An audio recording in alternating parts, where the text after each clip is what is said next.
가끔 그런 질문을 받아요. 교회를 계속 다녀야 되냐고, 교회 다니면 뭐 하냐고, 어렵고 힘들 때, 그리고 자신이 도저히 더 이상 견디기 어렵고 이겨내기 어려울 때, 그럴 때 너무 어렵고 안타까우니까 하시는 말씀이기는 해요. 그건 아는데, 내가 이렇게 힘든데, 이렇게 아픈데, 꼭 교회를 그렇게 계속 다녀야 되나요? 예수를 꼭 그렇게 믿어야 되나요? 그러면서 전 이제 교회 안 나가려고 그래요. 그런 얘기를 간혹 제가 듣습니다. 여러분, 교회를 다니고 예수를 믿는 것은 잠깐 살아가는 이 세상에서의 행복과 평안과 축복만을 위한 것은 아닙니다. 저는 몇 해 전 제가 초등학교 때부터 가르쳤던 교회 성도가 있었는데, 그 어머니가 권사님인데 돌아가셨어요. 이 권사님이 아침 일찍 시골에서 밭에 일하러 그 큰 4발 달린 오토바이가 시골에 있는데, 그걸 타고 가시다가 연세가 좀 있으셔서 굴러서 그거에 깔려서 그 밑에서 돌아가셨어요. 그러자 이제 그 성도가, 그 아들이죠, 저를 붙들고 하나님을 많이 원망했어요. 우리 어머니는 평생 하나님 믿으셨는데, 하나님밖에는 몰랐고 교회밖에 몰랐는데, 새벽 기도를 빠진 적이 없으신데, 그런데 이렇게 허무하게 우리 어머니가 죽을 수 있냐? 하나님이 계시다면 이건 아니지 않느냐? 하나님이 안 계신 거 아니냐? 정말 하나님이 원망스럽다. 이제 그렇게 저에게 울면서 얘기를 해요. 저는 그때 그 성도와 함께 시편 73편 말씀을 나눴습니다. 그러면서 그 성도 이름이 남수인데, 남수야, 네 어머니가 그렇게 돌아가시니까 정말 원망스럽지. 한번 생각해보자. 그 어머니가 그 밑에 깔려서 고통스럽게 돌아가실 때 그 곁에 누가 있었냐? 너 아들인데 너 어머니 돌아가시는 거 알기나 했냐? 그 곁에 누가 있었냐? 아무도 몰랐다. 아무도 곁에 있어주지 못했고. 그런데 어머니가 평생 믿어온 그 하나님, 평생을 의지했던 그 하나님께서 그 어머니 곁에 오셔서 그 마지막 순간 그 영혼을 품고 하나님 나라로 가셨다. 지금 그 어머니는, 너의 어머니는 평생 소망하시던 그 하나님 나라, 그 천국에서 새로운 은총을 누리고 계신다. 그리고 너에게 지금 말씀하고 계신다. 너도 믿음 변치 말고 꼭 승리해서 이 하나님 나라 오라고 그렇게 기도하고 계신다. 함께 나눴던 시편 73편은 아삽이라는 사람의 시입니다. 오늘은 본문 말씀을 좀 같이 보기 전에 시편 73편 말씀을 같이 좀 보겠습니다. 여러분 성경에 주보를 끼워 놓으시고 시편 73편 찾아보겠습니다. 다 찾아서 같이 좀 읽어보겠습니다.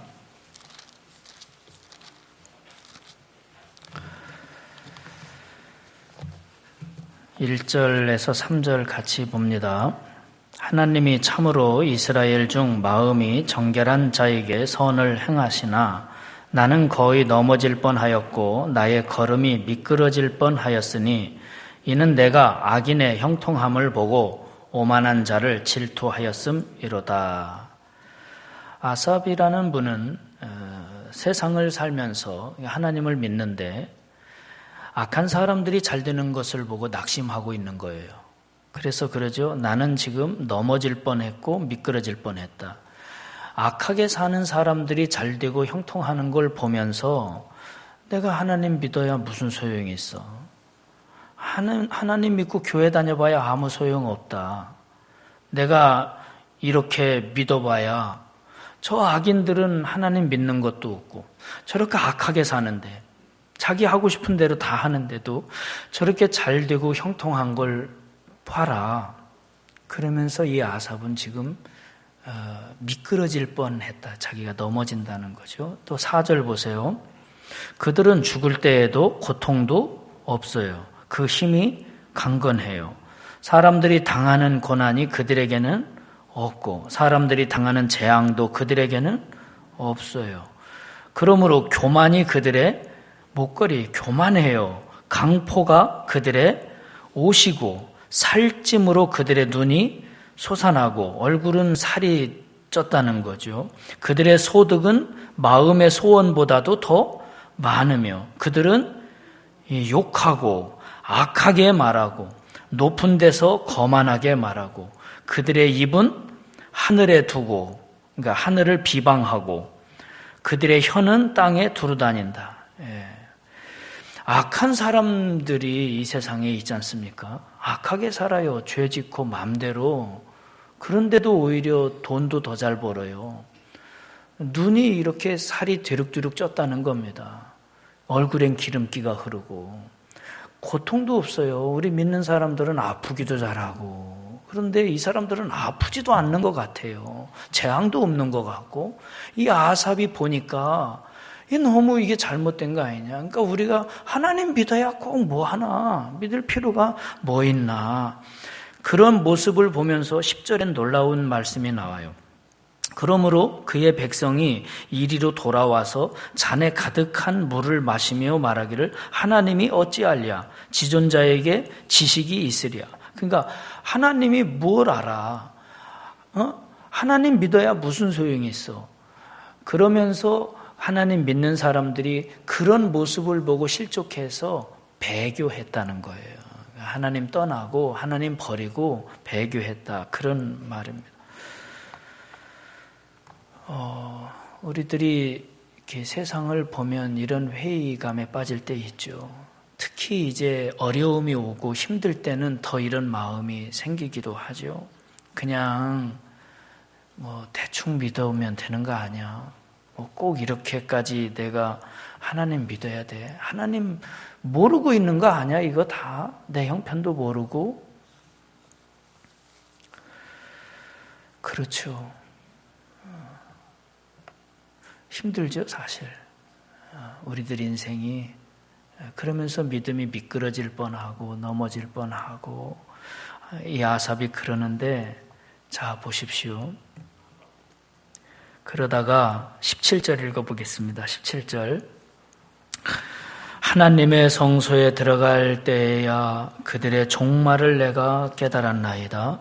주께서 참으로 그들을 미끄러운 곳에 두시며 파멸에 던지시니 그들이 어찌하여 그리 갑자기 황폐되었는가 놀랄 정도로 그들은 전멸하였나이다. 네, 깜짝 놀란 거예요. 왜 깜짝 놀랐냐면 그렇게 잘 사는 것 같고 떵떵거리며 사는 것 같고 죄 지으면서도 부끄러운 줄도 모르고 그런 사람들이 어느 순간 보니까 어디 있나 찾아보니까 없더라는 거예요. 그냥 순식간에 그들은 전멸하더라라는 거고 또 하나 이 아삽이 깨달은 건 하나님의 성소에 들어갈 때 깨달았다는 거예요. 17절 여러분 다시 읽어보십시오. 하나님의 성소에 들어갈 때야 그들의 종말을 내가 깨달았나이다. 하나님께서는요 믿음을 지키고 그런 일이 있어도 흔들리지 않고 어려움이 와도 낙심하지 않고 배교하지 않고 끝까지 믿음을 지켰던 나를 하나님의 성소로 인도해 주셨다는 거예요. 내가 하나님의 성소에 들어가서 하나님의 영접을 받고 그 은혜를 받고 그때서 보니까 내가 부러워했던 그 악인들, 질투했던 그 악인들은 그 성소에 없더라는 거예요. 믿음으로 살았던 나를 하나님이 하나님의 성소에 하나님 품에 안아주셨구나. 그렇게 이 세상에서 하나님 없는 것처럼 하나님 무시하면서 자기 마음대로 죄를 짓고 그렇게 방탕하면서 이 세상에선 돈 벌고 잘 사니까 그렇게 자기 뜻대로 살던 그 사람들은 하나님의 성소에 들어갈 때 보니 없더라는 거예요. 하나님의 성소에 들어갈 때에야 내가 깨달았나이다.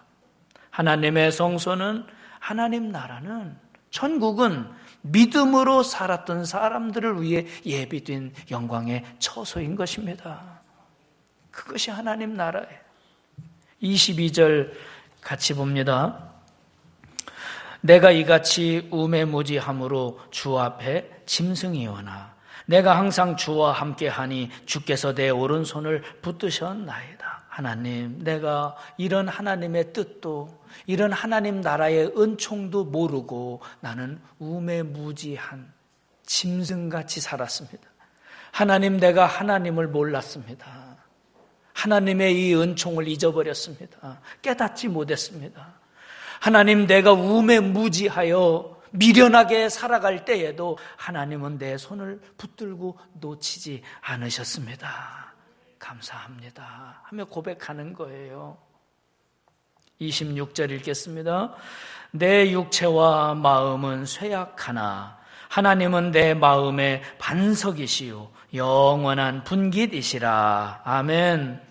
28절 하나님께 가까이함이 내게 복이라. 내가 주 여호와를 나의 피난처로 삼아 주의 모든 행적을 전파하리이다. 하나님께 가까이함이 복입니다. 하나님은 내 마음의 반석이요 내 영원한 분깃이십니다. 주를 멀리하는 자는 결국 멸망합니다. 하나님의 성소에 들어갈 수가 없습니다. 여러분 육체와 마음이 쇠약할수록 여러분 인생 가운데 어려움이 자꾸만 겹쳐 올 때에 반석이신 하나님을 의지하시길 바랍니다. 꼭 믿음 지키시길 축원합니다. 우리 오직 믿음으로 살리라 함께 찬양하겠습니다. 오직 믿음으로 살리라.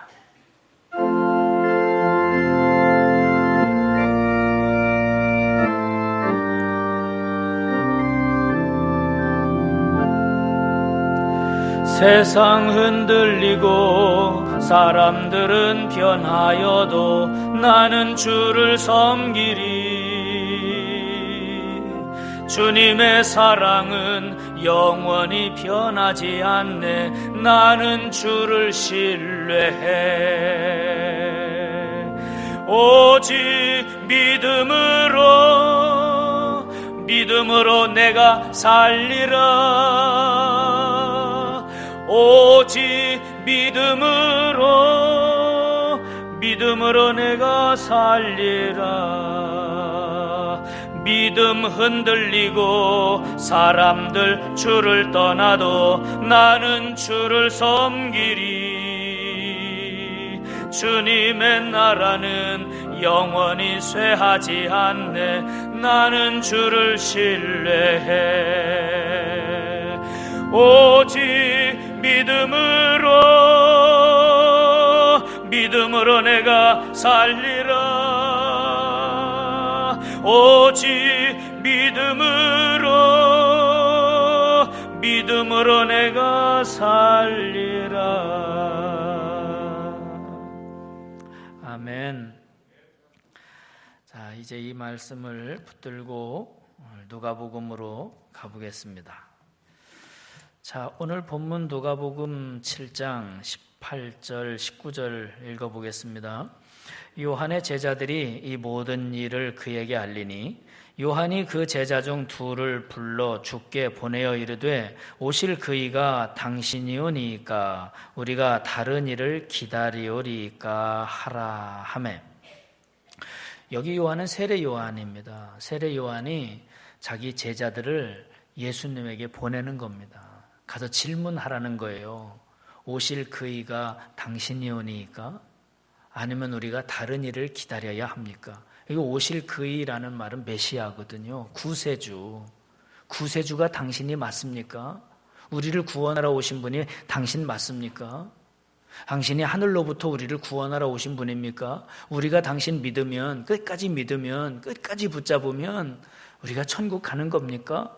물어보라는 거예요. 세례 요한이. 세례 요한은 누구냐면 사가랴하고 엘리사벳 사이에서 태어난 아들이거든요. 원래 아기 못 낳던 집에 하나님이 은혜를 주셔서 그렇게 태어난 아들이에요. 기도하면서 태어난 아들이에요. 그래서 태어나면서부터 하나님 앞에 바쳐진 선지자예요. 예수님보다 먼저 와서 예수님 앞길을 준비한 사람이에요. 심지어는 나는 내 뒤에 오시는 그분 신발끈을 풀기도 감당 못한다고 그렇게 겸손하던 사람이에요. 세례 요한.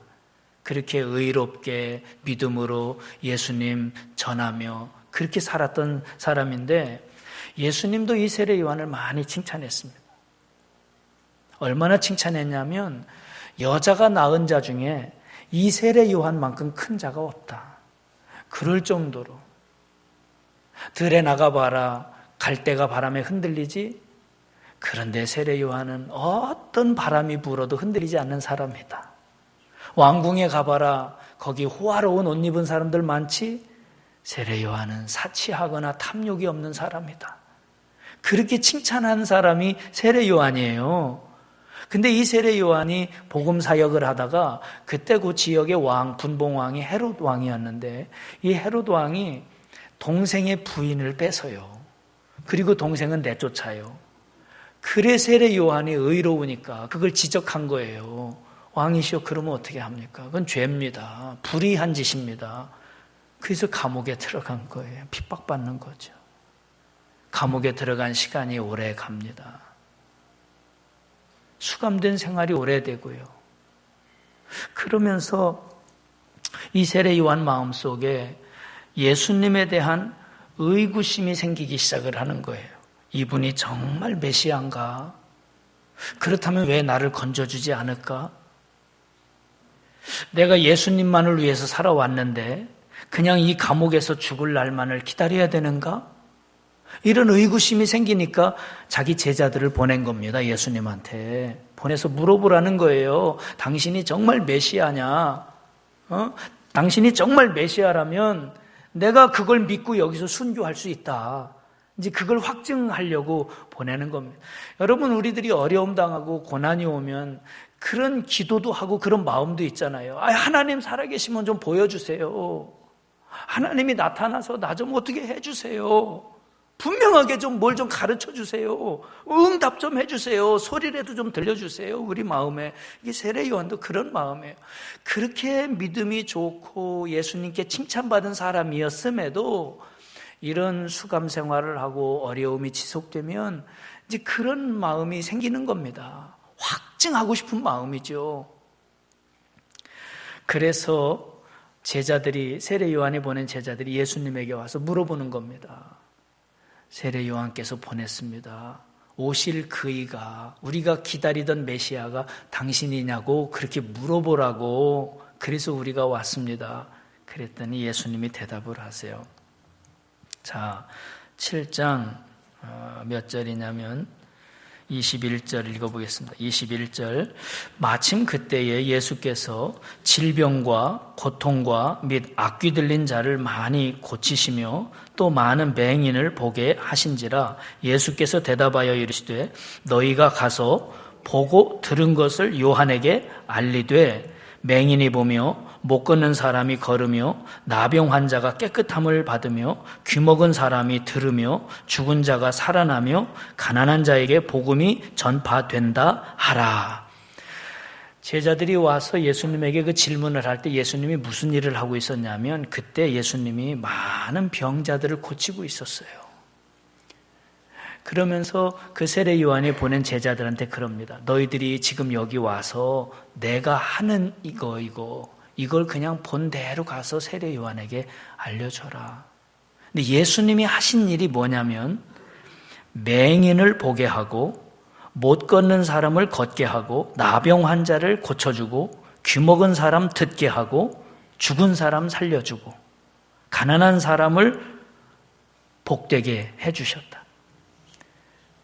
그걸 가서 얘기해라는 거예요. 그걸 얘기하면 알 거라는 거예요. 이 말씀은 어디에 나오는 말씀이냐면 이사야에 나오는 말씀이에요. 예수님이 이 세상에 오시기 600년 전에 이사야 선지자가 그런 예언을 했어요. 그때가 되면, 그러니까 하늘에서 하나님의 아들이 이 세상에 오시면 맹인이 보게 될 겁니다. 귀 먹은 사람은 듣게 될 겁니다. 안전뱅이는 일어나게 될 것이고 죽은 사람도 살리게 될 것입니다. 그것이 이사야에 예언된 메시아에 대한 말씀입니다. 내가 지금 이 일을 하고 있다고 가서 세례 요한에게 전해라. 이 말은 무슨 말입니까? 그래, 맞다. 내가 구약 성경에 예언되고 너희들이 지금까지 기다리던 메시아가 맞다. 내가 하늘에서 왔다. 내가 하나님의 아들이야. 내가 구세주야. 내가 이 세상을 구원하러 온 거야. 나를 믿어라. 그러면서 23절 다 같이 읽겠습니다. 누구든지 나로 말미암아 실족하지 아니하는 자는 복이 있도다. 예수님이 그러셨습니다. 흔들리지 마라. 세례 요한아, 흔들리면 안 돼. 너가 믿던 그 메시아, 그가 나 맞아. 여러분이 믿는 예수님 맞습니다. 하나님의 아들, 우리를 구원하러 오신, 이 땅에 오신 하나님의 아들 메시아 구세주이십니다. 어떤 어려움이 와도 힘들어도 아파도 실족하지 마십시오. 너희들이 나로 말미암아 흔들리지 아니하고 실족하지 아니하면 복이 있도다. 복이 있도다. 여러분, 우리 믿음을 흔드는 일들이, 환경들이 이 세상엔 많습니다. 사단 마귀는 끊임없이 우리 믿음을 흔들려고 유혹을 합니다. 우리 환경은 우리를 지치게 합니다. 거듭거듭 중첩되는 환난은 정말 견디기 어렵게 만듭니다. 그만둘까? 죽어버릴까? 때려칠까? 이혼할까? 헤어질까? 포기할까? 그만두고 나올까? 별 얘기들이, 별 생각들이 우리 마음속엔 많이 있습니다. 이런 것들이 우리 믿음을 흔들리게 하고 우리 삶을 어렵게 하는 일들입니다. 예수님을 붙잡고 예수님 의지하고 예수님이 나의 구세주 되심을 믿고 반드시 예수님이 나를 천국으로 인도하시는 분이며 나의 삶을 빛으로 인도하시는 분임을 믿으시고 흔들리지 않게 되기를 축원합니다. 세례 요한은 그 얘기를 전해 듣고 순교해요. 변함없이 흔들리지 않고 천국을 소망하면서 비록 그가 젊은 나이에 이 세상을 떠났지만 그는 하늘나라를 소망했습니다. 그런데 보십시오. 30절 말씀 같이 읽겠습니다. 바리새인과 율법 교사들은 그의 세례를 받지 아니하므로 그들 자신을 위한 하나님의 뜻을 저버리니라. 고집을 부리는 사람들이 있었습니다. 끝까지 예수님을 받아들이지 않는 사람들이 있었습니다. 예수님의 말씀을 영접하지 않는 사람들이 있었습니다. 이들은 하나님의 뜻을 저버리니라 그랬어요. 그러면서 예수님께서 이런 얘기를 해주세요. 애들이 장터에서 논다. 애들이 놀면서 어떤 놀이를 하냐면 결혼놀이를 한다. 네가 신랑해, 너는 신부하고 우리는 하객할게. 그러면서 아이들이 결혼놀이를 하면서 깔깔거리고 재밌게 논다는 거예요. 아이들 그렇게 놀잖아요. 우리도 그랬잖아요. 네가 엄마 해, 내가 아빠 할게. 그리고 그 놀이가 이제 실증 나면 이쪽에서 이제 장례 놀이를 한다는 거예요. 그러면서 누가 죽었다고 엉엉 울면서 장송곡 부르면서 그렇게 아이들은 재밌게도 놀고 깔깔거리고 또 슬퍼하며 울면서도 논다는 거예요. 장터에 가면 아이들이 그렇게 놀잖아요. 그런데 그렇게 노는 아이들 가운데 한쪽 구퉁이에서 전혀 그런 거 신경 안 쓰고 니들끼리나 놀아라, 니들끼리나 웃어라, 니들끼리나 울어라, 그런 아이들이 있다는 거예요. 이 아이들은 반항기가 있는 아이들이라는 거예요. 받아들이지 않는 거예요. 자기들 고집을 부리는 아이들이라는 거예요. 예수님이 그러십니다. 내가 이 세상을 구원하러 왔는데 나를 믿음으로 영접하고 받아들이고 나와 함께 즐거워하고 나와 함께 기뻐하는 그들에겐 하늘의 은총이 있다는 거예요. 그런데 끝까지 거부하고 고집부리고 반항하는 세대들, 그들은 메시아 그리스도를 영접할 수 없다는 거예요. 사도 바울께서는